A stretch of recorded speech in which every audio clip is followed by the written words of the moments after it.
Hi everyone. Today I'd like to address another very important aspect of the T-34 tank, its armor.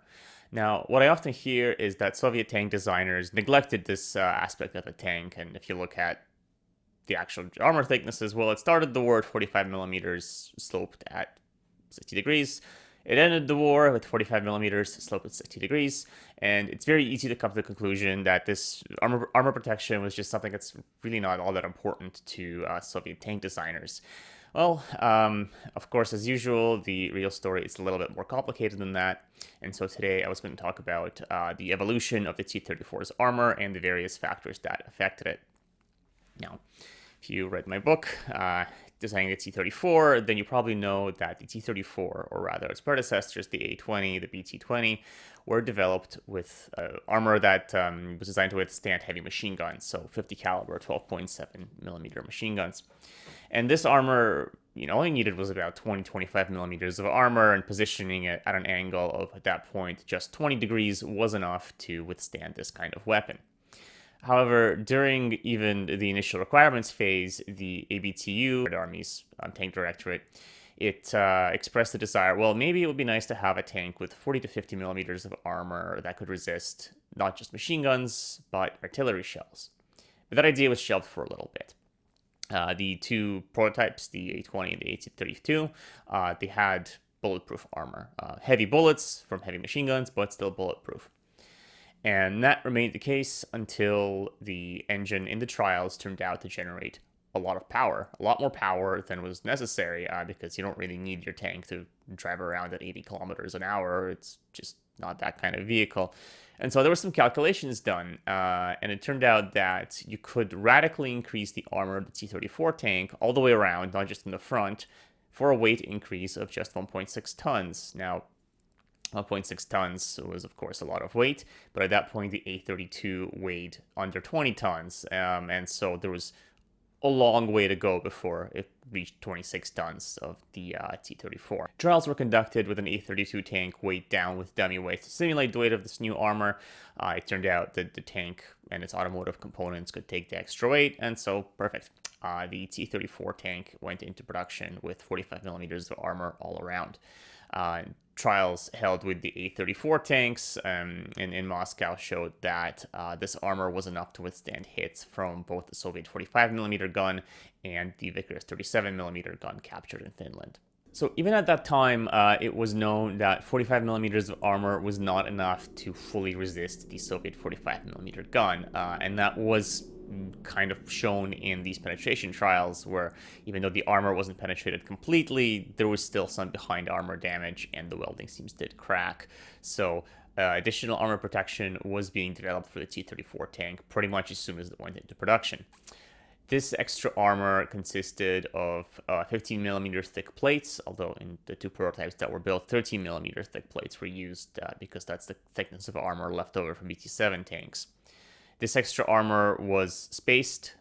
It was attached to the tank with rivets, and two prototypes were built and tested in the summer of 1941. Now, it turned out that the armor didn't actually offer that much protection in practice.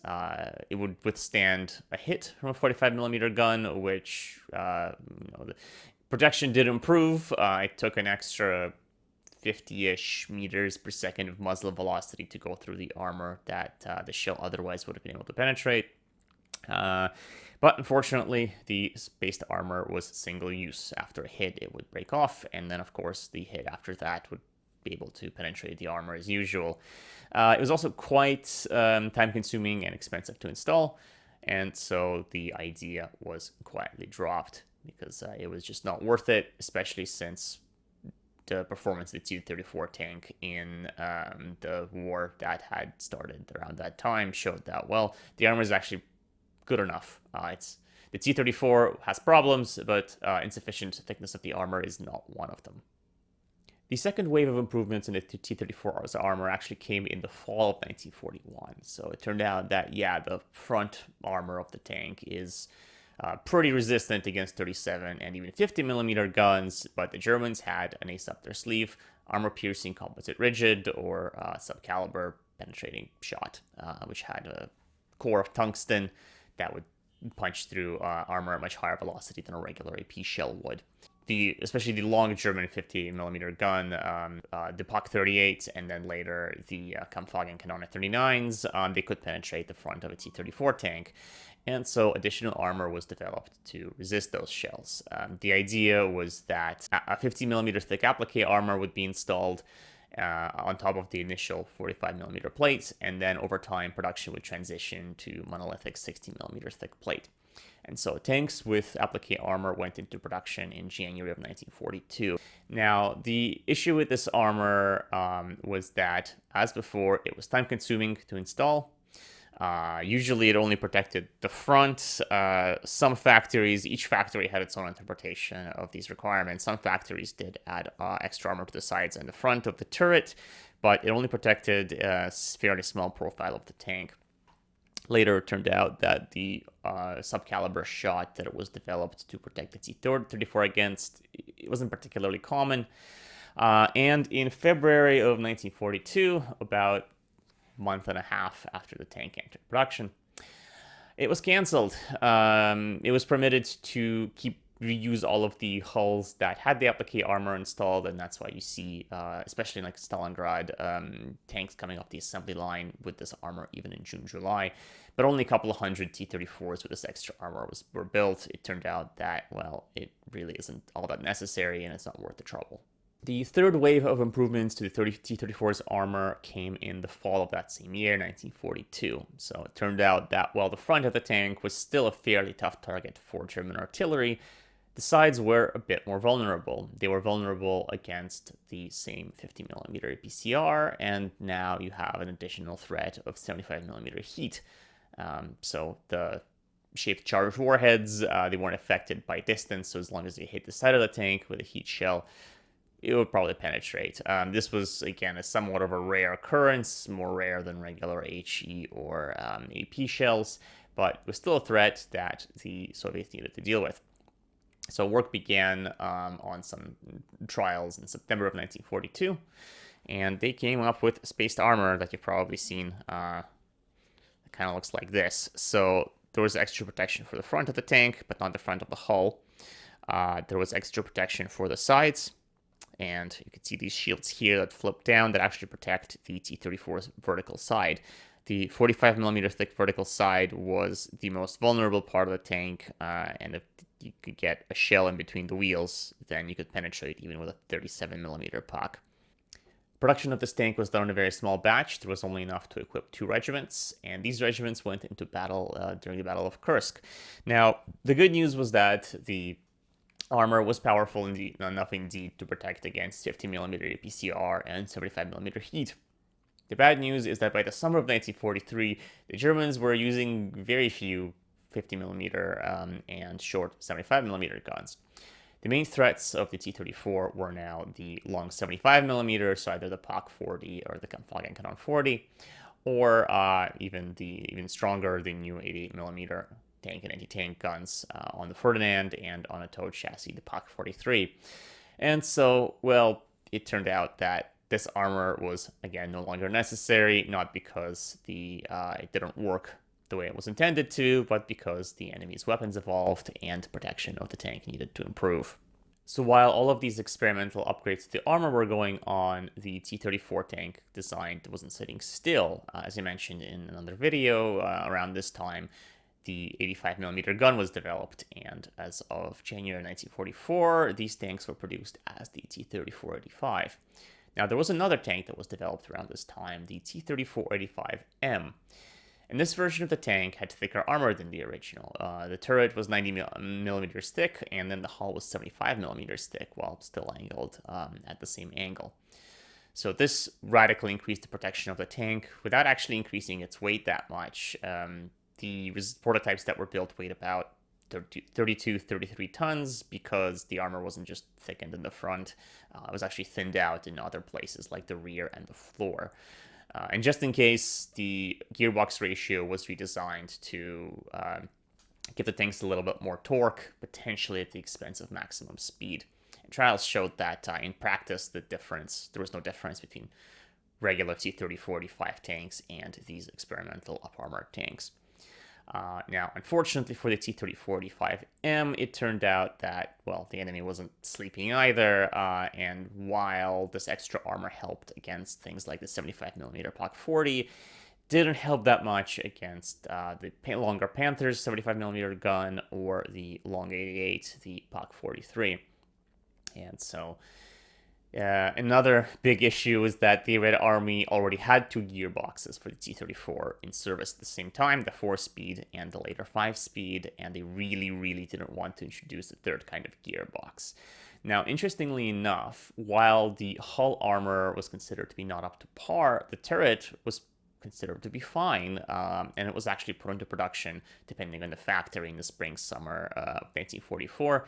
So T-34-85 tanks had 90 millimeters of front armor on the turret and then 75 millimeters on the sides going forward. So a little bit of a bump in protection compared to the T-34-85 early models and then the T-34. That's not to say that no attention was paid to improving the front armor anyway in production vehicles. Around the same time, there were tests done to see if track links hung on the front of the tank offered any additional protection. And again, despite what you might hear on the internet, this actually did show to help in practical experiments. The front of a T-34 tank could be penetrated from 1 kilometer using the 75mm POC-40 gun, but if you install track links as extra armor, it could only be penetrated from 800 meters. So, for just a little bit of an increase in weight, the distance at which the enemy could effectively fire on you was shortened, and that's always good. And so, starting in 1944, you see spare track links migrate actually from the rear of the fenders to the front of the hull, and this was done on every vehicle on the T-34 chassis, so that included Su-85s as well. And then in 1945, you see what's probably the final upgrade to the T-34-85's armor. Now, this is commonly and incorrectly called bed spring armor, and obviously nobody was shoving mattresses on the side of their tanks.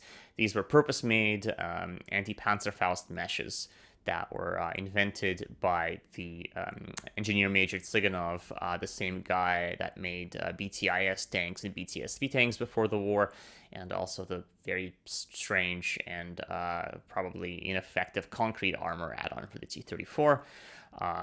His work led to the creation of these mesh armor screens. They were fairly spaced out because they had to protect against Panzerfaust's pretty large warhead.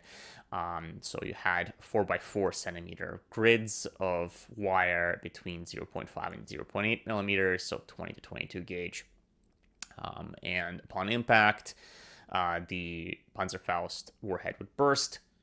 And then since it was separated by about 200 millimeters from the tank's main armor, the heat jet would dissipate before it hit the armor, and this was would protect the tank from being destroyed. Often you see claims that, well, this actually worked as a standoff and improved penetration of the Panzerfaust rather than reduced it.